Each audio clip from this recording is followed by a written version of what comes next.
ਇਸੇ ਤਰ੍ਹਾਂ ਰਾਈ ਦੇ ਦਾਣੇ ਜਿੰਨਾ ਕਿ ਅਸੀਂ ਆਪਣੀ ਜ਼ਿੰਦਗੀ ਦੇ ਵਿੱਚ ਤਾਂ ਝਾਤੀ ਮਾਰੀਏ ਕਿ ਸਾਡੀ ਜ਼ਿੰਦਗੀ ਦੇ ਵਿੱਚ ਰਾਈ ਦੇ ਦਾਣੇ ਜਿੰਨਾ ਵੀ ਵਿਸ਼ਵਾਸ ਹੈਗਾ ਆ।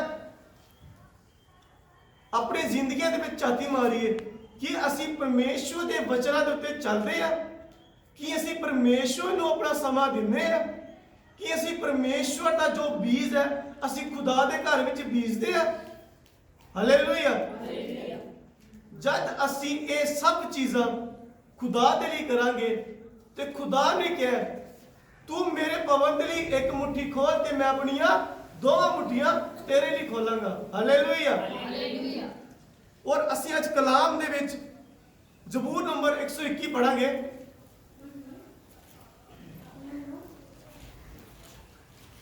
कोई जना पढ़ दे जबूर नंबर 121।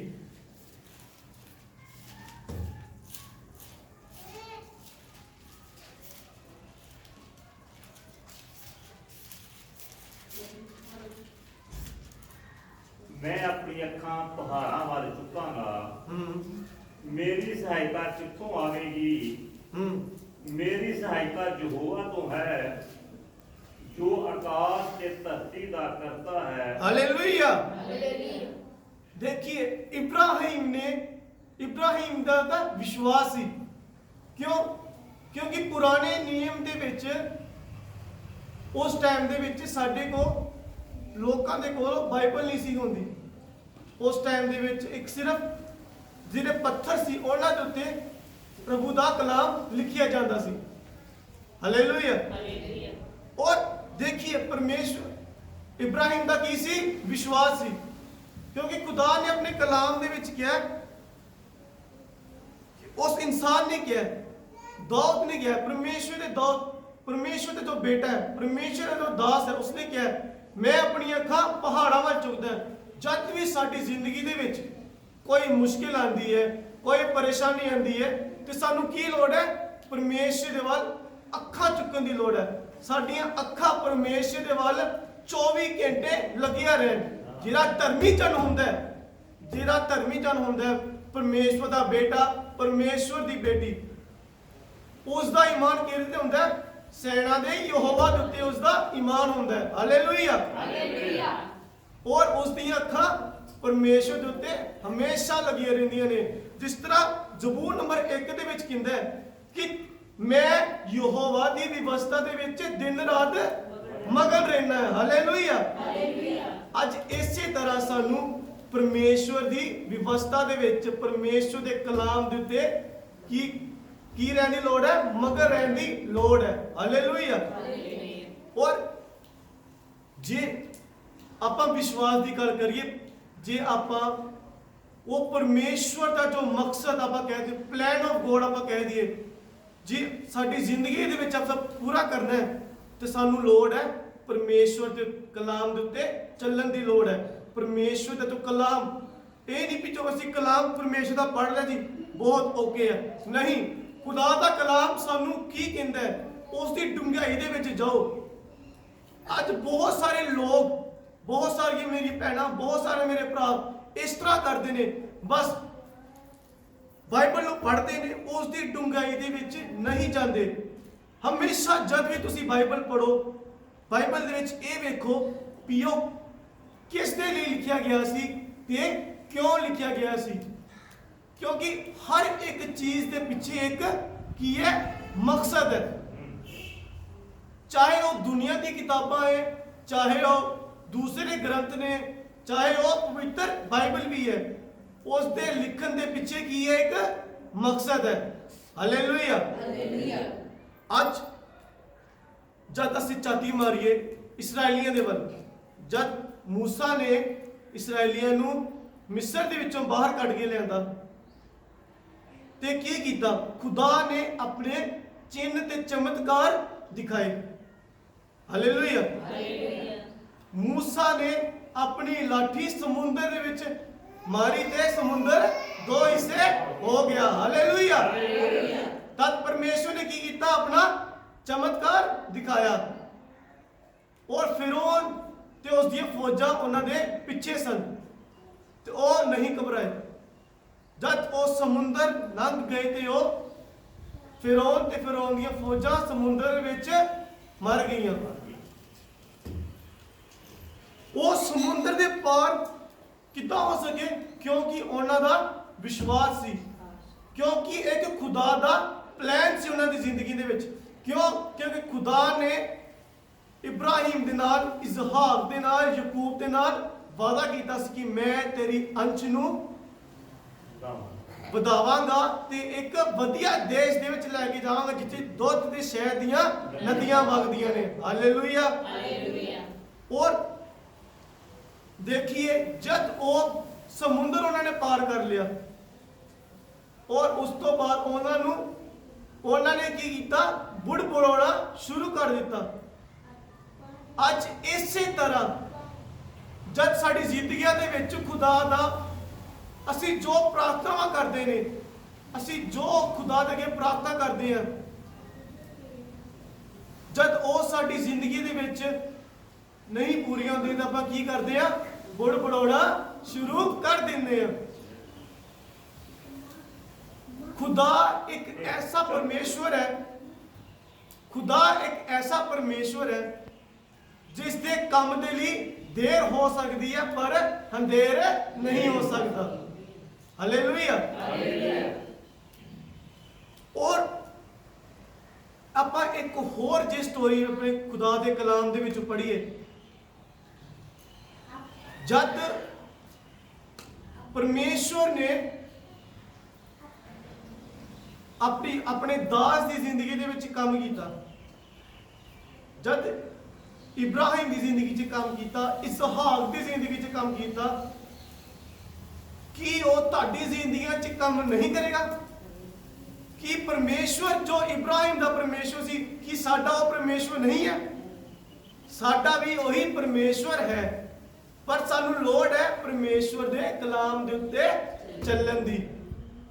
ਅੱਜ ਅਸੀਂ ਪਰਮੇਸ਼ਵਰ ਦੇ ਕੋਲ ਬੈਠ ਜਾਂਦੇ ਹਾਂ, ਅੱਜ ਅਸੀਂ ਪ੍ਰਾਰਥਨਾ ਮੰਗਦੇ ਹਾਂ, ਪਰਮੇਸ਼ਵਰ ਮੈਨੂੰ ਆ ਦੇ ਦੇ, ਪਰਮੇਸ਼ਵਰ ਮੈਨੂੰ ਕੋਠੀ ਦੇ ਦੇ, ਪਰਮੇਸ਼ਵਰ ਮੈਨੂੰ ਧਨ ਦੌਲਤ ਦੇ ਦੇ।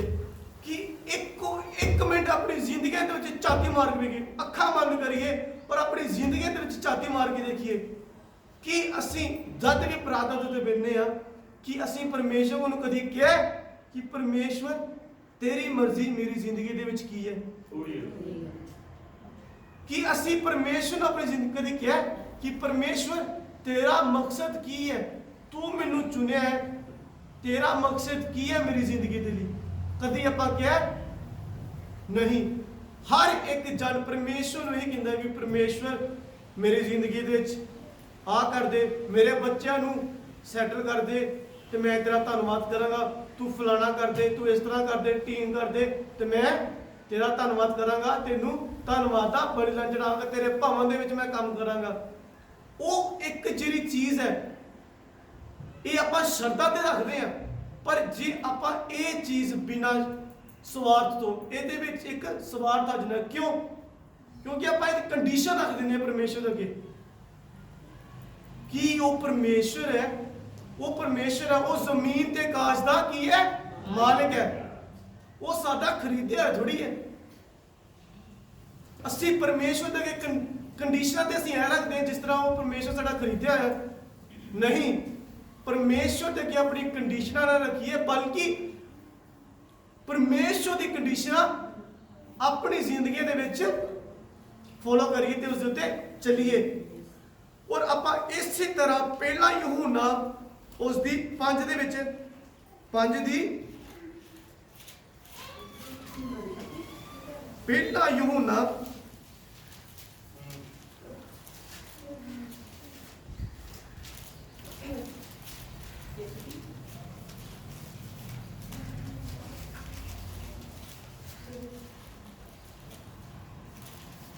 ਪੰਜ ਦੀ ਪਹਿਲਾਂ ਹੀ ਉਹਨਾਂ 5 ਦੀ 14 ਤੋਂ ਪੜ੍ਹੀਏ ਕੋਈ ਜਨ।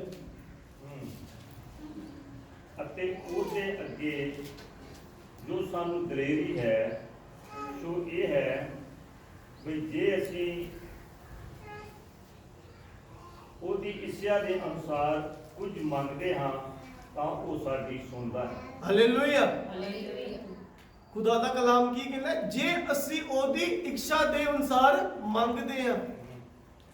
ਔਰ ਆਪਾਂ ਇੱਕ ਬੰਨੇ ਆਪਾਂ ਮੱਤੀ 7:7 ਦੇ ਵਿੱਚ ਲਿਖਿਆ, ਖੁਦਾ ਦੇ ਕਲਾਮ ਲਈ ਕੀ ਕਿਹਾ, ਮੰਗੋ ਤੇ ਦਿੱਤਾ ਜਾਵੇਗਾ। ਖੁਦਾ ਦਾ ਕਲਾਮ ਤੇ ਕਹਿੰਦਾ ਮੰਗੋ ਤੇ ਦਿੱਤਾ ਜਾਵੇਗਾ। ਉਹ ਇਸ ਲਈ ਕਹਿੰਦਾ ਤਾਂ ਕਿ ਉਹ ਸਾਡੀ ਜ਼ਿੰਦਗੀਆਂ ਦੇ ਵਿੱਚ ਕੰਮ ਕਰਨਾ ਚਾਹੁੰਦਾ ਹੈ। ਪਰ ਜਦ ਸਾਡੀ ਜ਼ਿੰਦਗੀਆਂ ਦੇ ਵਿੱਚ ਖੁਦਾ ਕੰਮ ਕਰਦਾ ਹੈ ਤੇ ਆਪਾਂ ਕੀ ਕਰਦੇ ਹਾਂ, ਜਦ ਸਾਡੇ ਪਰਮੇਸ਼ਰ ਸਾਡੀਆਂ ਪ੍ਰਾਰਥਨਾਵਾਂ ਨੂੰ ਸੁਣਦਾ ਹੈ, ਆਪਾਂ ਫਿਰ ਕੀ ਹੋ ਜਾਂਦੇ ਆ, ਢਿੱਲੇ ਪੈ ਜਾਂਦੇ ਆ। ਜਦ ਸਾਨੂੰ ਕੁਝ ਚਾਹੀਦਾ ਹੁੰਦਾ ਤੇ ਆਪਾਂ ਕੀ ਕਰਦੇ ਆ, ਅਸੀਂ ਪ੍ਰਾਰਥਨਾ ਦੇ ਬਹਿ ਜਾਂਦੇ ਆ, ਪਰਮੇਸ਼ਰ ਮੈਨੂੰ ਕਹੇ ਦੇ ਦੇ ਦੇ ਦੇ ਦੇ ਦੇ ਦੇ ਦੇ ਦੇ ਦੇ। ਔਰ ਜਦ ਸਾਨੂੰ ਉਹ ਚੀਜ਼ ਮਿਲ ਜਾਂਦੀ ਹੈ ਤੇ ਕੀ ਹੈ, ਅਸੀਂ ਦੂਰ ਹੋ ਜਾਂਦੇ ਆ ਪਰਮੇਸ਼ਰ ਤੋਂ। ਹੁਣ ਇੱਕ ਜਦ ਬਾਪ, ਹੁਣ ਜੋ ਦੁਨਿਆਵੀ ਬਾਪ ਹੈ, ਆਪਣੇ ਬੇਟੇ ਨੂੰ ਕੀ ਉਹ ਉਸ ਦਾ ਬੇਟਾ ਉਸਦੇ ਕੋਲ ਮੰਗੇ ਤੇ ਉਹ ਉਸਨੂੰ ਨਹੀਂ ਦੇਗਾ, ਦੇਵੇਗਾ। ਪਰ ਉਹ ਕਦ ਦੇਵੇਗਾ, ਜਦ ਉਸ ਦਾ ਬੇਟਾ ਉਸਦੀ ਬੇਟੀ ਉਸਦੇ ਪ੍ਰਤੀ ਕੀ ਹੋਣਗੇ, ਇਮਾਨਦਾਰ ਤੇ ਵਫਾਦਾਰ ਹੋਣਗੇ। ਜਦ ਉਸਦਾ ਬੇਟਾ ਤੇ ਉਸਦੀ ਬੇਟੀ ਉਸਦੀ ਗੱਲਾਂ ਦੇ ਉੱਤੇ ਚੱਲਦੇ ਹੋਣਗੇ। ਅੱਜ ਆਪਣੀ ਜ਼ਿੰਦਗੀ ਦੇ ਵੱਲ ਝਾਤੀ ਮਾਰੀਏ ਕਿ ਤੁਹਾਡੀ ਜ਼ਿੰਦਗੀਆਂ ਦੇ ਵਿੱਚ ਉਹ ਪਰਮੇਸ਼ਰ ਦੇ ਫਲ ਕਿਉਂ ਨਹੀਂ ਹੈਗੇ। ਅੱਖਾਂ ਨੂੰ ਬੰਦ ਕਰੀਏ ਔਰ ਆਪਣੀ ਜ਼ਿੰਦਗੀ ਦੇ ਵਿੱਚ ਝਾਤੀ ਮਾਰੀਏ, ਇੱਕ ਵਾਰ ਸੋਚੀਏ ਕਿ ਇਹ ਸਾਡੀ ਜ਼ਿੰਦਗੀ ਦੇ ਵਿੱਚ ਖੁਦਾ ਕਿਉਂ ਨਹੀਂ ਕੰਮ ਕਰ ਰਿਹਾ। ਜੇ ਅਸੀਂ ਖੁਦਾ ਦੇ ਕੋਲ ਕੁਝ ਮੰਗਿਆ ਵੀ ਹੈ ਤੇ ਸਾਨੂੰ ਉਸ ਚੀਜ਼ ਦੇ ਵਿੱਚ ਡਿਲੇ ਕਿਉਂ ਪੈ ਰਿਹਾ, ਉਸ ਚੀਜ਼ ਸਾਨੂੰ ਉਸ ਦੇ ਵਿੱਚ ਟਾਈਮ ਪੀਰੀਅਡ ਕਿਉਂ ਪੈ ਰਿਹਾ, ਇਸ ਦੇ ਵਿੱਚ ਪਰਮੇਸ਼ਰ ਦਾ ਕੋਈ ਦੋਸ਼ ਨਹੀਂ ਹੈ। ਇਸ ਦੇ ਵਿੱਚ ਦੋਸ਼ ਕਿਹਦਾ ਹੈ, ਸਾਡਾ ਹੈ। ਕਿਉਂ? ਕਿਉਂਕਿ ਅਸੀਂ ਖੁਦਾ ਦੇ ਨਿਯਮਾਂ ਦੇ ਉੱਤੇ ਨਹੀਂ ਚੱਲ ਰਹੇ। ਅੱਜ ਸਾਨੂੰ ਲੋੜ ਹੈ ਖੁਦਾ ਦੇ ਨਿਯਮਾਂ ਦੇ ਉੱਤੇ ਚੱਲਣ ਦੀ। ਜਦ ਅਸੀਂ ਆਪਣੇ ਖੁਦਾ ਦੇ ਨਿਯਮਾਂ ਦੇ ਉੱਤੇ ਚੱਲਾਂਗੇ, ਖੁਦਾ ਦੇ ਪ੍ਰਤੀ ਇਮਾਨਦਾਰ ਤੇ ਵਫਾਦਾਰ ਹੋਵਾਂਗੇ, ਤੇ ਖੁਦਾ ਕੀ ਸਾਡੀ ਜ਼ਿੰਦਗੀ ਦੇ ਵਿੱਚ ਕੰਮ ਕਰੇਗਾ ਕਿ ਨਹੀਂ ਕਰੇਗਾ? ਕਰੇਗਾ। ਬਸ ਸਾਨੂੰ ਲੋੜ ਹੈ ਪਰਮੇਸ਼ਰ ਦੇ ਕਲਾਮ ਦੇ ਉੱਤੇ ਚੱਲਣ ਦੀ, ਜੋ ਪਰਮੇਸ਼ਰ ਦਾ ਵਾਅਦਾ ਹੈ ਉਸ ਦੇ ਉੱਤੇ ਮੰਨਣ ਕਰਨ ਦੀ। ਔਰ ਜੋ ਪਰਮੇਸ਼ਰ ਦਾ ਵਾਅਦਾ ਹੈ ਕਿ ਤੂੰ ਮੈਨੂੰ ਆਪਣਾ ਦਸਵੰਧ ਦੇ, ਦਸਵੰਧ ਪੈਸੇ ਦਾ ਨਹੀਂ, ਵਿਸ਼ਵਾਸਾਂ ਦਾ ਦਸਵੰਧ, ਪ੍ਰਾਰਥਨਾ ਦਾ ਦਸਵੰਧ, ਪ੍ਰਾਰਥਨਾ ਦਾ ਦਸਵੰਧ। ਅਸੀਂ ਕਿੰਨੇ ਘੰਟੇ ਪ੍ਰਾਰਥਨਾ ਕਰਦੇ ਹਾਂ ਕਿ ਅਸੀਂ ਖੁਦਾ ਦੇ ਭਵਨ ਦੇ ਵਿੱਚ ਕਿੰਨਾ ਬੀਜਦੇ ਹਾਂ। ਕਿਉਂ ਅੱਜ ਲੋਕਾਂ ਦੇ ਘਰਾਂ ਵਿੱਚ ਗਰੀਬੀ ਕਿਉਂ ਹੈ? ਇਸੇ ਕਰਕੇ ਗਰੀਬੀ ਹੈ ਕਿਉਂਕਿ ਉਹ ਆਪਣੀ ਮੁੱਠੀਆਂ ਨੂੰ ਖੁਦਾ ਦੇ ਕੰਮਾਂ ਦੇ ਲਈ ਨਹੀਂ ਖੋਲਦੇ। ਮੇਰੀ ਅੱਖਾਂ ਦੇ ਸਾਹਮਣੇ ਖੁਦਾ ਨੇ ਬਹੁਤ ਕੰਮ ਕੀਤੇ ਨੇ, ਬਹੁਤ ਖੁਦਾ ਨੇ ਕੰਮ ਕੀਤੇ ਨੇ। ਉਹ ਕਿਉਂ ਕੀਤੇ ਨੇ? ਕਿਉਂਕਿ ਉਹ ਲੋਕ ਜਿਨ੍ਹਾਂ ਦੀ ਜ਼ਿੰਦਗੀ ਦੇ ਵਿੱਚ ਕੰਮ ਹੋਏ ਨੇ, ਉਹ ਕੀ ਨੇ? ਲੋਕ ਖੁਦਾ ਦੇ ਪ੍ਰਤੀ ਇਮਾਨਦਾਰ ਤੇ ਵਫਾਦਾਰ ਨੇ। ਖੁਦਾ ਦੇ ਭਵਨ ਦੇ ਲਈ ਉਹ ਕੀ ਕਰਦੇ ਨੇ? ਆਪਣੀਆਂ ਮੁੱਠੀਆਂ ਨੂੰ ਖੋਲਦੇ ਨੇ। ਅੱਜ ਘਰ ਜਾ ਕੇ ਜਦ ਤੁਸੀਂ ਪ੍ਰਾਰਥਨਾ ਤੇ ਬੈਠੋਗੇ, ਜਦ ਵੀ ਤੁਸੀਂ ਪ੍ਰਾਰਥਨਾ ਤੇ ਬੈਠੋ, ਖੁਦਾ ਦੇ ਕੋਲੋਂ ਇਹ ਪ੍ਰਾਰਥਨਾ ਕਰੋ ਕਿ ਖੁਦਾ ਤੇਰੀ ਮਰਜ਼ੀ ਮੇਰੇ ਜੀਵਨ ਦੇ ਲਈ ਕੀ ਹੈ। ਜੋ ਤੇਰੀ ਮਰਜ਼ੀ ਹੈ ਉਹ ਮੈਂ ਮਰਜ਼ੀ ਤੇਰੇ ਲਈ ਪੂਰੀ ਕਰਾਂ। ਹਾਲੇਲੂਇਆ। ਬਸ ਸਾਨੂੰ ਅੱਜ ਇਸੇ ਤਰ੍ਹਾਂ ਲੋੜ ਹੈ ਖੁਦਾ ਦੇ ਵਿੱਚ ਚੱਲਣ ਦੀ। ਔਰ ਦੁਨੀਆ ਦੇ ਵਿੱਚ ਬਹੁਤ, ਜਦ ਅਸੀਂ ਖੁਦਾ ਦੇ ਵਿੱਚ ਚੱਲਦੇ ਹਾਂ, ਇੱਕ ਗੱਲ ਹਮੇਸ਼ਾ ਨੋਟ ਕਰਨਾ, ਜਦ ਅਸੀਂ ਖੁਦਾ ਦੇ ਵਿੱਚ ਚੱਲਾਂਗੇ, ਖੁਦਾ ਸਾਨੂੰ ਪਰੇਸ਼ਾਨੀਆਂ ਆਉਣਗੀਆਂ। ਕਿਉਂ? ਕਿਉਂਕਿ ਇਹ ਰਸਤਾ ਜੋ ਹੈ ਭੀੜਾ ਹੈ, ਨਰਕ ਦਾ ਰਸਤਾ ਖੁੱਲਾ ਹੈ। ਜਦ ਵੀ ਦੋ ਰੋਡ ਲਾ ਲਓ, ਜਦ ਦੋ ਰੋਡ ਪਾੜਦੇ ਨੇ, ਇੱਕ ਰੋਡ ਖੁੱਲਾ ਹੈ, ਇੱਕ ਰੋਡ ਕੀ ਹੈ? ਭੀੜਾ ਹੈ। ਜਿਹੜੇ ਧਰਮੀ ਲੋਕ ਨੇ ਉਹ ਕਿੱਧਰ ਜਾਂਦੇ ਨੇ? ਭੀੜੇ ਰਸਤੇ। ਕਿਉਂ? ਕਿਉਂਕਿ ਇਹ ਰਸਤਾ ਕਿਹਦਾ ਹੈ? ਖੁਦਾ ਦਾ ਰਸਤਾ ਹੈ। ਅੱਜ ਖੁਦਾ ਦੀ ਜ਼ਿੰਦਗੀ, ਜੇ ਤੁਸੀਂ ਚਾਹੁੰਦੇ ਹੋ ਆਪਣੀ ਜ਼ਿੰਦਗੀਆਂ ਦੇ ਵਿੱਚ ਕਿ ਖੁਦਾ ਦੇ ਕੰਮ ਹੋਣ, ਤੇ ਖੁਦਾ ਦੇ ਨਿਯਮਾਂ ਦੇ ਉੱਤੇ ਚੱਲਣਾ ਅੱਜ ਤੋਂ ਹੀ ਸ਼ੁਰੂ ਕਰ दीजिए। बहुत से ਪਾਸਟਰ ਸਾਹਿਬਾਨ ਨੇ ਜੋ ਅੱਜ ਕੀ ਕਰ ਰਹੇ ਨੇ, ਰੋਂਗ ਟੀਚਿੰਗ ਨੂੰ ਫੈਲਾ ਰਹੇ ਨੇ। ਬਹੁਤ ਸੀ ਰੋਂਗ ਟੀਚਿੰਗ ਅੱਜ ਹੋ ਰਹੀ ਹੈ। ਜਿਸ ਤਰ੍ਹਾਂ ਕਲਾਮ ਦੇ ਵਿੱਚ ਲਿਖਿਆ ਹੈ ਕਿ ਜਦ ਪਰਮੇਸ਼ਵਰ ਦੇ ਦਾਸ ਨੂੰ ਉਠਾਇਆ ਗਿਆ ਸੀ, ਜਦ ਅਲੀਸ਼ਾ ਪਰਮੇਸ਼ਵਰ ਦੇ ਲਈ ਉਠਾਇਆ ਗਿਆ ਸੀ, ਉਸਦਾ ਜੋ ਦਾਸ ਦਾ ਜੋ ਚੇਲਾ ਸੀ, ਉਸਨੇ ਕੀ ਕਿਹਾ, ਮੈਨੂੰ ਤੂੰ ਦੁੱਗਣਾ ਮਸਾ, ਉਹਨੇ ਕਿਹਾ ਤੈਨੂੰ ਕੀ ਚਾਹੀਦਾ ਹੈ? ਉਹਨੇ ਕਿਹਾ ਮੈਨੂੰ ਤੇਰੇ ਤੋਂ ਦੁੱਗਣਾ ਮਸਾ ਚਾਹੀਦਾ ਹੈ। ਹਾਲੇਲੂਇਆ। ਜੇ ਆਪਾਂ ਇੰਗਲਿਸ਼ ਦੀ ਬਾਈਬਲ ਦੇ ਵਿੱਚ ਪੜ੍ਹੀਏ, ਹੋਲੀ ਸਪਿਰਿਟ ਦਾ ਮਤਲਬ ਹੁੰਦਾ ਹੈ ਪਵਿੱਤਰ ਆਤਮਾ। ਤੇ ਜਦੋਂ ਸਪਿਰਿਟ SPIRIT, ਜਦ ਸਪਿਰਿਟ ਜਿਹੜਾ ਫਸਟ ਔਰ ਅੱਖਰ ਹੁੰਦਾ ਐਸ, ਜਦ ਉਹ ਵੱਡੇ ਅੱਖਰਾਂ ਦੇ ਵਿੱਚ ਹੈ ਤੇ ਉਹ ਗੱਲ ਹੁੰਦੀ ਹੈ ਪਵਿੱਤਰ ਆਤਮਾ ਦੀ, ਤੇ ਜਦ ਉਹ ਛੋਟੇ ਅੱਖਰਾਂ ਦੇ ਵਿੱਚ ਹੁੰਦਾ ਤੇ ਉਹ ਗੱਲ ਹੁੰਦੀ ਹੈ ਦੂਸਰੇ ਇਨਸਾਨਾਂ ਦੇ ਆਤਮਾ ਦੀ। ਔਰ ਆਪਾਂ ਕਲਾਮ ਦੇ ਵਿੱਚ ਜੇ ਪੜ੍ਹੀਏ, ਉਸ ਦੇ ਵਿੱਚ ਲਿਖਿਆ ਹੈ ਕਿ ਉਸਨੇ ਕਿਹਾ ਤੂੰ ਮੈਨੂੰ ਤੇਰੇ ਤੋਂ ਵੱਧ ਕੇ ਦੁੱਗਣਾ ਤੇਰੇ ਸਪਿਰਿਟ ਦਾ ਮਸਾ ਚਾਹੀਦਾ। ਉਸ ਦੇ ਵਿੱਚ ਸਪਿਰਿਟ ਕੀ ਸੀ? ਉਹ ਕੈਪੀਟਲ ਸੀ। ਕਿ ਉਸਦੇ ਚੇਲੇ ਨੇ ਉਸ ਤੋਂ ਦੁਗਣੇ ਕੰਮ ਨਹੀਂ ਕੀਤੇ, ਉਸਦੇ ਚੇਲੇ ਨੇ ਉਸ ਤੋਂ ਦੁਗਣੇ ਕੰਮ ਕੀਤੇ। ਪਰ ਅੱਜ एक ही ਰੋਂਗ ਟੀਚਿੰਗ ਕਰਕੇ ਬਹੁਤ ਸੇ ਲੋਕ ਖੁਦਾ ਤੋਂ ਦੂਰ ਹੋ ਰਹੇ ਨੇ। ਅਸਲ ਦੇ ਵਿੱਚ ਕੀ ਹੁੰਦਾ ਸੀ? ਪੁਰਾਣੇ ਨੇਮ ਦੇ ਵਿੱਚ ਯਹੂਦੀਆਂ ਦੇ ਵਿੱਚ ਕੀ ਹੁੰਦਾ ਸੀ?